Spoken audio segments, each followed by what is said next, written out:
الصهيوني يعيثون فسادا في أولى القبلتين، في بيت عبادة، في العاصمة الروحية لكل مسلم.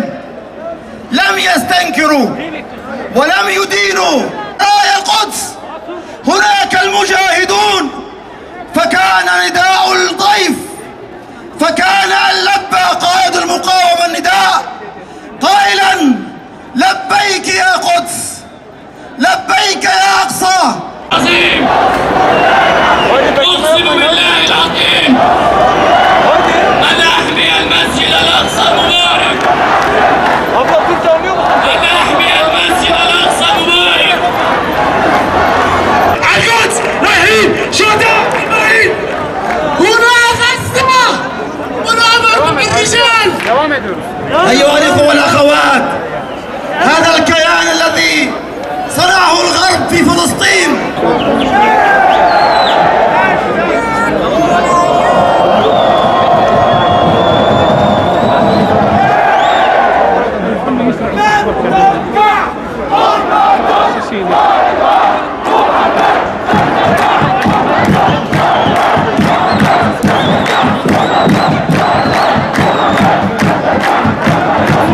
Tabii ki herkesin bildiği üzere Filistin'de, Kudüs'te, Mescid-ül Aksa'da, Gazze'da Siyonist katil İsrail devletinden sürekli her gün yüzlerce bomba F-16, F-35 Amerikan uçaklarıyla sürekli bu halkı bombalanıyor, insanlar öldürülüyor, insanların evlerini başlarına yıkıyor, çocuklar sürekli enkazın altında çıkartılıyor. Ya hemen 200'den fazla şehidimiz, 1000'den fazla yaralımız var ama maalesef bu zalim devlete kimse kalkıp dur bunu yapma, bu zulmü, bu katilliği yapma, sadece eylem olarak sadece sözde kalıyor.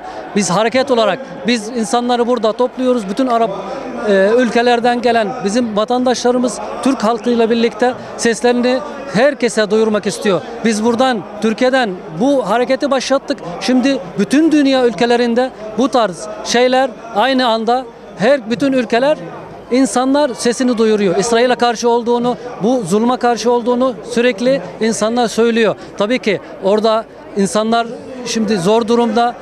Artık elektrik yok, su yok. İnsanlarda tıbbi malzeme yok.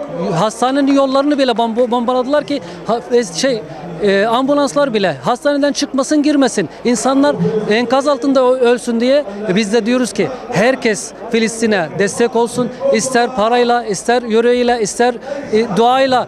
Ama biz Türkiye'den istiyoruz ki nasıl Türkiye Azerbaycan'da İHA'larını, SİHA'larını gönderdi ve bu zafere ulaştı. Biz de aynı şeyi Türkiye'den Filistin'e istiyoruz.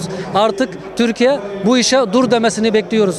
Bu iş sadece diplomasiyle olmuyor. Gerçekten güçlü olacak. Bunlar sadece güçten korkar. Eğer başlarına vurursan o zaman bu devlet kurtulur. Bu Filistin zafere ulaşır inşallah. Biz burada Filistinler, Arap ve Müslüman olarak her zaman yardımlarımızı, desteklerimizi yapıyoruz hala. En son biz hastaneler için ilk yardım, acil yardım çantası hazırladık.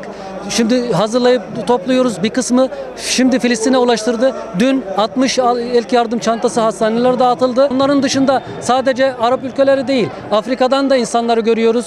Yabancı insanlar da görüyoruz. Türkleri de görüyoruz. Yani bu tarz eylemlerde herkesin o zaman Türkiye'nin ve bütün dünyanın birleştiği nokta sadece Filistin. O yüzden herkesin eli yüreğine koyuyor ve geliyor Filistin yanında. Ben her zaman Filistin yanındayım. Bütün Arap ülkeleri, bütün Müslüman ülkeleri, bütün insanlık burada.